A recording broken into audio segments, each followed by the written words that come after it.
Hello everyone, welcome to my actual साइकलमा mini ब्लगमा। आज चाहिँ म तपाईँहरूलाई सेयर गर्न गइरहेको छु नेपालदेखि मलेसियासम्मको मेरो यात्रा चाहिँ कस्तो रह्यो भनेर है। सो म चाहिँ आज मलेसिया आइपुगेको 6 दिन भइसक्यो, तर मैले भिडियो चाहिँ बनाएर हालेको छैन कि। त्यही भएर भिडियो चाहिँ अन्तिमसम्म हेरिदिनु होला है त, मेरो यात्रा कस्तो भएछ भनेर पुरा भिडियो हेरिदिनु होला है। हामी चाहिँ दिउँसोको खाना खाएर बहिनीले चाहिँ मलाई रेडी गरिँदै चाहिँ कपाल बाटिदिँदै चाहिँ बहिनीले चाहिँ, त्यो पनि मेरो स्टाइलमा। अनि मलाई रेडी गरिसकेपछि चाहिँ उनीहरू पनि आफू आफू मेकअप गरेर रेडी हुन थाल्यो है। किनकि मेरो चाहिँ बेलुका 5 बजेको फ्लाइट थियो नि त। सो हामी चाहिँ अनि रेडी भइसक्यो, मैले सामानहरू पनि मिलाइसकेको थियो। अनि हामी अब सामान निकालेर जाँदैछौँ। अब ट्याक्सीबाट जानुपर्छ नि त एयरपोर्ट त। सो अनि हामी चाहिँ सबैजना जाँदैछौँ। मसँग चाहिँ मलाई एयरपोर्ट पुर्याउनको लागि चाहिँ नाना आउनु भएको थियो, अनि बहिनीहरू 2जना, अनि सानो हाम्रो छोटा डन गोल्टी पनि आएको थियो। सो हामी चाहिँ सामान निकाल्ने क्रममा छौँ। अनि सामानहरू पनि मेरो 3टा थियो नि त, 2टा लगेज अनि एउटा चाहिँ ह्यान्ड क्यारीको लागि मैले झोला बनाएको थिएँ। अनि गाडी चाहिँ फेरि पल्लो बाटोमा आएको रहेछ कि हामी बसेको होटलदेखि पर। अनि फाइनल्ली हामी चाहिँ ट्याक्सी भेटेर अनि चढेर एयरपोर्ट आइसक्यो। अनि पानी पर्न लाग्यो, छिटो छिटो दिदीहरूले बिदाई गर्नु थाल्नुभयो।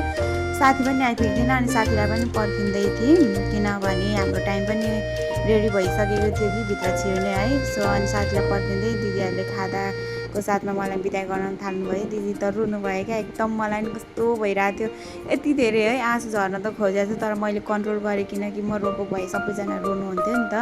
अनि फाइनली साथी पनि आइपुग्यो, साथीलाई पनि बिदाई गर्नुभयो। अनि हामी चाहिँ अब भित्र छिर्ने क्रममा छौँ है। म चाहिँ मेरो डकुमेन्ट्सहरू रेडी गर्दै थिएँ। अनि कस्तो जानु त मन लाग्दैन, अनि विदेश के गर्नु, बाध्यता, पैसाको बोट अब विदेशमै हुँदो रहेछ भन्ने फिल हुन्छ क्या।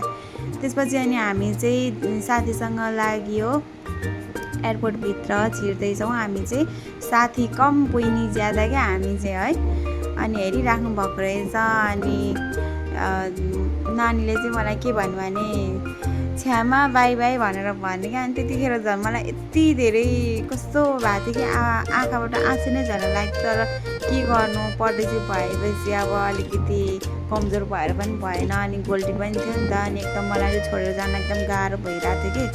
अनि त्यसपछि चाहिँ अनि हामीले डकुमेन्टहरू देखाएर अलरेडी भित्र इन्ट्री गरिसक्यो। म चाहिँ बाई बाई भनेर लागिसक्यो। अनि त्यसपछि बहिनीको पाला आयो, अनि बहिनीको पनि डकुमेन्ट्सहरू देखाउँदै चाहिँ अनि देखाइसकेर हामी चाहिँ फाइनली भित्र वेटिङ रुममा पुगिसक्यो है। अनि फाइनली हामी चाहिँ अब जाने बेला भइसक्यो। गएर केएलमा चाहिँ केएलको एयरपोर्टमा चाहिँ हाम्रो अलरेडी 7 घन्टा वेटिङ थियो, त्यही माथि थपेर अझ 12 घन्टा भयो क्या।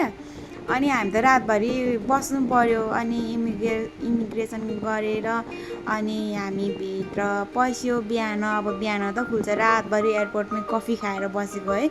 निन्द्रा यति धेरै लागेको। अनि निन्द्रा लागेपछि अनि मैले भने नानी जाउँ कफी खाएर बसौँ भनेर भने कि अब बस्ने ठाउँ छैन, सुत्ने पनि अब कसरी सुत्नु, अब मान्छेहरू आउँछ बस्ने ठाउँमा है, छोडिदिनै पर्यो उनीहरू आएको बेला, आफ्नो घर जस्तो गरेर बसेर त भएन।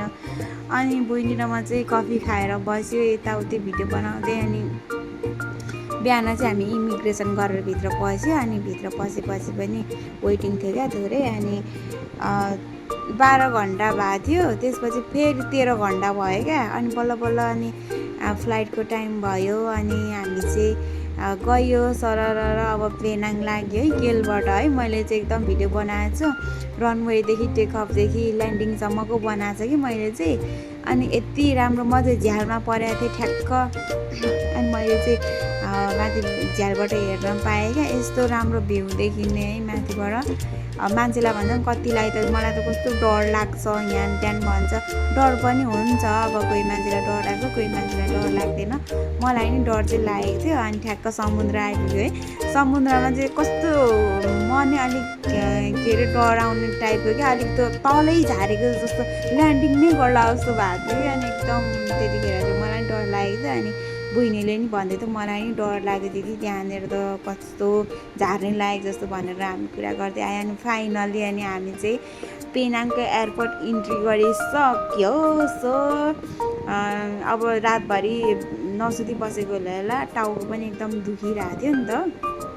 अनि टाउको पनि दुखिरहेको थियो, त्यही पनि मैले भिडियो बनाइरहेको थिएँ। सो अलिकति अब कतिखेर रुम पुगेर खानासाना खाएर ढल्किहालौँ भन्ने टाइपको भएको थियो कि। अनि हामी चाहिँ फाइनली प्लेनबाट निस्क्यो। अनि हामी चाहिँ यहाँबाट सामान हेर्दैछ कि हाम्रो सामान आयो कि आएन भनेर। सामान हेरेर हामी चाहिँ फेरि सुई लाग्यो लगेज आउने ठाउँमा। अनि फाइनली हामी चाहिँ यहाँ आफ्नो सामान उठाउनको लागि आयो। अनि सामान आउँदै थियो भर्खरै। अनि हामी चाहिँ सामानहरू सबै लगाएर लाग्यो आफ्नो अब कर्मभूमिको घर भनौँ न।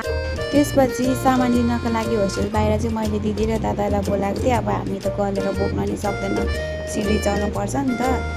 अनि मेरो चाहिँ नेपालदेखि मलेसियासम्मको यात्रा चाहिँ एकदम वेटिङ टाइम धेरै भएर चाहिँ नराम्रो भयो। मेरो चाहिँ यात्रा यस्तै रह्यो है त।